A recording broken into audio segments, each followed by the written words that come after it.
সুপ্রিয় শিক্ষার্থী, তোমরা সবাই কেমন আছো? আশা করি ভালো আছো। অনেকদিন হলো তোমাদের সাথে যোগাযোগ হয় না। তো আজকে আমি অনার্স প্রথম বর্ষ BSS honours, BA honours, BSS honours political science, BA honours in English Bangla, যারা অনার্স প্রথম বর্ষ জাতীয় বিশ্ববিদ্যালয়ের অধিভুক্ত, জাতীয় বিশ্ববিদ্যালয়ের আন্ডারে যারা বাংলা, ইংরেজি, রাষ্ট্রবিজ্ঞান, সমাজবিজ্ঞান, অর্থনীতি, ইসলাম শিক্ষা, মনোবিজ্ঞান, ইসলামের ইতিহাস, ভূগোল ইত্যাদি বিষয়ে অনার্স পড়ো। তোমাদের একটি বিষয় আছে যেটা নাম হচ্ছে সমাজকর্ম পরিচিতি, ইন্ট্রোডাকশন টু সোশ্যাল ওয়ার্ক। এই বিষয়টির কোড নাম্বার হচ্ছে 21-21-11। সুপ্রিয় শিক্ষার্থী, এই কোড নাম্বারটি মনে রাখবে 212111, 21-21-11 এই কোড নাম্বার। সুপ্রিয় শিক্ষার্থী, তোমরা অনেক দিন অতিক্রম করে গেছে, অনেক দিন চলে গেছে। সুপ্রিয় শিক্ষার্থী, এই বিষয়টি অনেক গুরুত্বপূর্ণ। তোমরা হয়তো কেউ রাষ্ট্রবিজ্ঞানে অনার্স পড়ো, হয়তো কেউ অর্থনীতিতে অনার্স পড়ো, বাংলাতে পড়ো, ইংরেজিতে অনার্স পড়ো। এই বিষয়টি একটু কম গুরুত্ব দেওয়ার কারণে অনেক সময় খারাপ হয়ে যায় রেজাল্ট। সুপ্রিয় শিক্ষার্থী, এটি অনেক অনেক অনেক গুরুত্বপূর্ণ এবং নম্বর ক্যারি করার মতো একটি বিষয়। এখানে তুমি ইচ্ছা করলে A+ পেতে পারো, একটু যদি প্র্যাকটিস করো A+ পেতে পারো। সুপ্রিয় শিক্ষার্থী, বিএসএস অনার্স, তুমি যদি রাষ্ট্রবিজ্ঞানে অনার্স পড়ো, তোমাকে যদি কেউ বলে যে তুমি কিসে পড়ো, তোমরা অনেক সময় বলে দাও যে আমি রাষ্ট্রবিজ্ঞানে অনার্স পড়ি, কিন্তু এটা আসলে স্বয়ংসম্পূর্ণ হয় না। তুমি অনার্স পড়ো BSS honours in political science, মানে BSS, bachelor of social science, bachelor of social science, মানে সামাজিক বিজ্ঞান অনুষদের তুমি একটি বিষয় অনার্স পড়ছো, সেটা হচ্ছে রাষ্ট্রবিজ্ঞান। তুমি বাংলায় অনার্স পড়ো, তুমি ইংরেজিতে অনার্স পড়ো, তুমি BA honours in Bangla, BA honours in English. এই বিষয়গুলি মনে রাখবে। এটা অনেক গুরুত্বপূর্ণ জিনিস। আসলে তোমরা বাংলাতে অনার্স পড়ো, ইংরেজিতে অনার্স পড়ো, রাষ্ট্রবিজ্ঞানে অনার্স পড়ো, কিন্তু তোমাদের যে মূল যে বিষয়টি তুমি কোন বিভাগে পড়ো সেটি কিন্তু অনেক সময় মানে ভুলে যাও। তোমরা যারা রাষ্ট্রবিজ্ঞানে অনার্স পড়ো, তোমরা অনার্স পড়ো হচ্ছে BSS, bachelor of social science, মানে সামাজিক বিজ্ঞান অনুষদের একটি বিষয় রাষ্ট্রবিজ্ঞান। এগুলি খেয়াল রাখবে। সুপ্রিয় শিক্ষার্থী, আমরা চলে যাচ্ছি আমাদের সিলেবাস, যে মানে মূল মানে প্রাথমিক যে ধারণাগুলি রাখতে হবে সেটা সিলেবাস নিয়ে আমরা আলোচনা করব। কারণ সিলেবাসটা এতটাই গুরুত্বপূর্ণ যে যদি তোমার সিলেবাসটা তোমার যদি আয়ত্তের মধ্যে থাকে, তাহলে তুমি সহজেই সব কিছু বুঝতে পারবে এবং সহজে সব কিছু ধরতে পারবে যে এই প্রশ্নগুলি এই চ্যাপ্টারের মধ্যে আছে। সুপ্রিয় শিক্ষার্থী, তোমরা অনার্স পড়ো, বাট এই যে বিষয়গুলি তোমাদের মানে আনুষঙ্গিক যে বিষয়গুলি থাকে সেই বিষয়গুলির উপর গুরুত্ব কম দেওয়ার কারণে আসলে অনেকে ভাবো যে নন মেজর সাবজেক্ট, এটা অত গুরুত্ব নাই, কিন্তু এখন কিন্তু সেই নন মেজর শব্দটি কিন্তু আর এখন নেই, এখন সবই কিন্তু মেজর। তোমার পূর্ণ নম্বরটি কিন্তু তোমার এই অনার্সের মানে 4 বছর শেষে তোমার এটা পূর্ণ নম্বর হিসেবে গণ্য হবে এবং পুরো নম্বরটাই তোমার কাউন্টেবল। তো এই জন্য এই সমস্ত বিষয়গুলিকে কখনো কম করে দেখার কোনো সুযোগ নেই। তো এটি যদি তুমি A+ পেতে পারো, এখানে A+ পাওয়ার সুযোগ আছে। সুপ্রিয় শিক্ষার্থী, আমরা এই বইতে যে 8টি অধ্যায় আছে সেই 8টি অধ্যায়ের সিলেবাসটি আমরা একটু দেখে নিই এক চোখ বুলিয়ে। সুপ্রিয় শিক্ষার্থী, আমরা যেটা এখানে প্রথমে আলোচনা করব সেটা হচ্ছে প্রথম চ্যাপ্টারটার নাম হচ্ছে সোশ্যাল ওয়ার্ক, মানে এইটা হচ্ছে প্রথম অধ্যায়। এখানে আমরা আলোচনা করব meaning, characteristics, scope and importance, relationship of social work with other science. মানে এখানে আমরা আলোচনা করব সমাজকর্মের অর্থ, পরিধি, বৈশিষ্ট্য এবং অন্যান্য গুরুত্বপূর্ণ বিজ্ঞানের সাথে সম্পর্ক। সুপ্রিয় শিক্ষার্থী,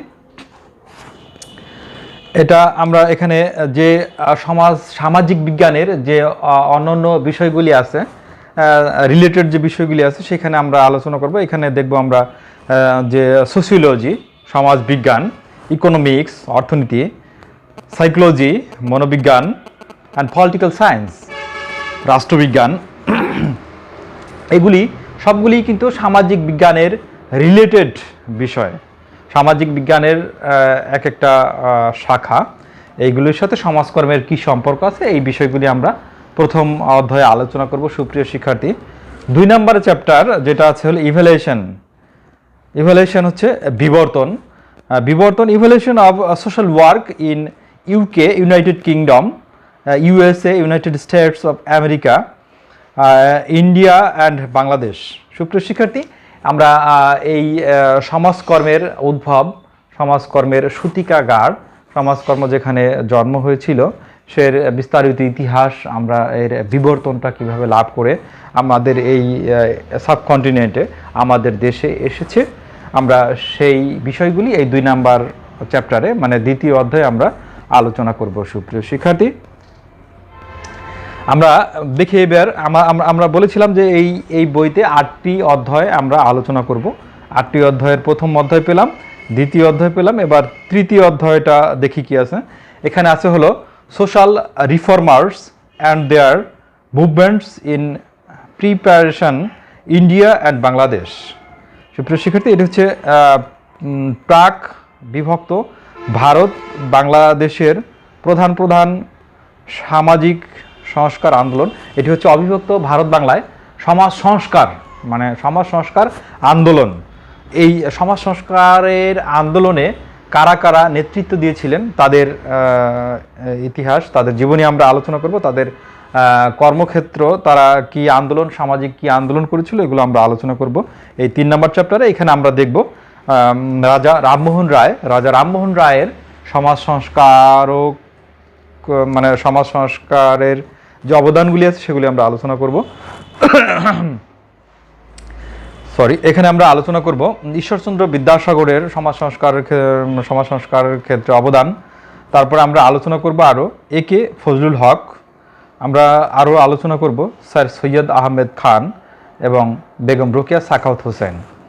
এই যে তোমাদের যাদের জন্ম না হলে আজ আমরা এই পর্যায়ে, আমাদের সমাজ এই পর্যায়ে এসে পৌঁছাতো না, আমরা এই বিখ্যাত সমাজ সংস্কারকদের জীবনী, তাদের সমাজ সংস্কারমূলক কাজ আমরা এখানে আলোচনা করব।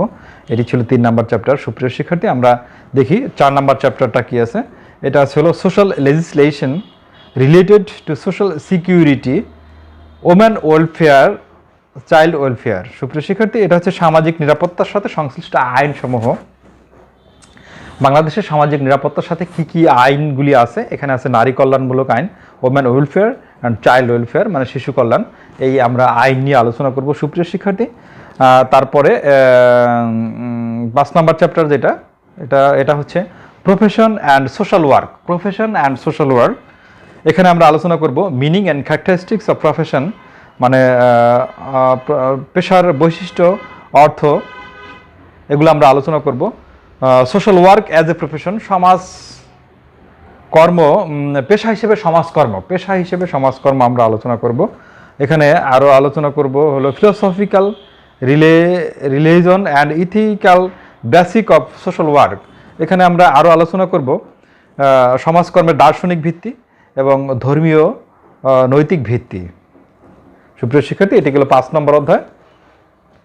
6 নম্বর অধ্যায়, এখানে আমরা আলোচনা করব ইন্ডাস্ট্রিয়াল রেভলিউশন এখানে এই চ্যাপ্টারটি অনেক গুরুত্বপূর্ণ। এই ইন্ডাস্ট্রিয়াল রেভলিউশনের কারণে শিল্প বিপ্লবের ফলে কিন্তু এই সমাজকর্মের মূলত উদ্ভব। শিল্পায়নের ফলেই যে সমস্যাগুলি তৈরি হয়েছে, সেই সমস্যাগুলি সমাধানের জন্যই মূলত ধীরে ধীরে সমাজকর্মের উদ্ভব হয়েছে। সুপ্রিয় শিক্ষার্থী, এখানে আমরা আলোচনা করব শিল্প বিপ্লবের অর্থ, শিল্প বিপ্লবের প্রভাব, শিল্পায়ন, শহরায়ন এবং ওয়েলফেয়ার স্টেট, কল্যাণ রাষ্ট্র। সুপ্রিয় শিক্ষার্থী, আমরা এটা গেল 6 নম্বর অধ্যায়। এখন আমরা 7 নম্বর অধ্যায়টা দেখব। 7 নম্বর অধ্যায়ে আছে হলো social problems and social services in Bangladesh, সামাজিক সমস্যা এবং বাংলাদেশের সমাজ সেবা। বাংলাদেশে কী কী সামাজিক সমস্যা আছে এবং এর সার্ভিসগুলি, এর সেবাগুলি কী কী আছে, এগুলি আমরা এই 7 নম্বর অধ্যায়ে আলোচনা করব। সুপ্রিয় শিক্ষার্থী, এরপরে সবচেয়ে গুরুত্বপূর্ণ যে অধ্যায়, সেটা হচ্ছে তোমার মেথড অফ সোশ্যাল ওয়ার্ক। এটিকে সবচেয়ে গুরুত্বপূর্ণ একটি বিষয়, যেটা সমাজকর্মের ভিত, যে প্রবলেমগুলি আছে সেই প্রবলেমগুলি সমাধান করার বৈজ্ঞানিক পদ্ধতি, এই মেথড অফ সোশ্যাল ওয়ার্ক। এখানে আমরা আলোচনা করব basic and auxiliary method, basic issue and such as meaning, elements, principles and area of issue, importance of social work method in Bangladesh। এখানে আমরা ব্যক্তি সমাজকর্ম, দল সমাজকর্ম, সমষ্টি সমাজকর্ম এবং এদের যে পারস্পরিক সম্পর্ক, এই পারস্পরিক সম্পর্ক পদ্ধতিগুলির একটার সাথে আরেকটার যে পারস্পরিক সম্পর্কগুলি আছে, সেই সম্পর্কগুলি আমরা আলোচনা করব। সুপ্রিয় শিক্ষার্থী, এই যে সিলেবাসটা, এই সিলেবাসটা তুমি যদি একটু আয়ত্ত করে নাও, দেখবে যে তোমার পুরা বিষয়টি তোমার একদম নখদর্পণে চলে এসছে। এই সিলেবাসটি তোমরা দেখবে, আর এটা এই বিষয়টি কিন্তু নম্বর ক্যারি করার জন্য যথেষ্ট গুরুত্বপূর্ণ এবং এইখানে কিন্তু A+ পাওয়া অনেক সহজ।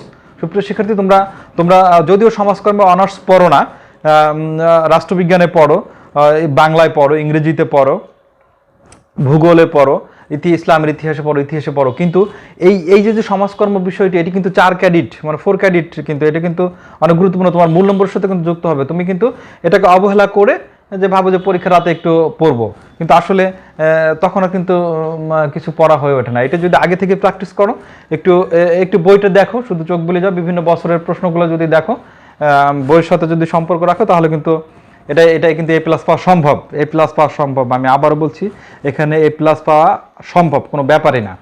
তো সেইভাবে গুরুত্ব দেবে। আমি পরবর্তীতে চ্যাপ্টার ওয়াইজ ধরে তোমাদের এগুলো বিস্তারিত আলোচনায় আসবে। সুপ্রিয় শিক্ষার্থী, পরবর্তী ক্লাসের সাথেই থাকবে। তো তোমাদের এই ক্লাসটির সাথে থাকার জন্য সবাইকে ধন্যবাদ। সবাই ভালো থাকবে, সুস্থ থাকবে, নিরাপদে থাকবে। ধন্যবাদ সবাইকে।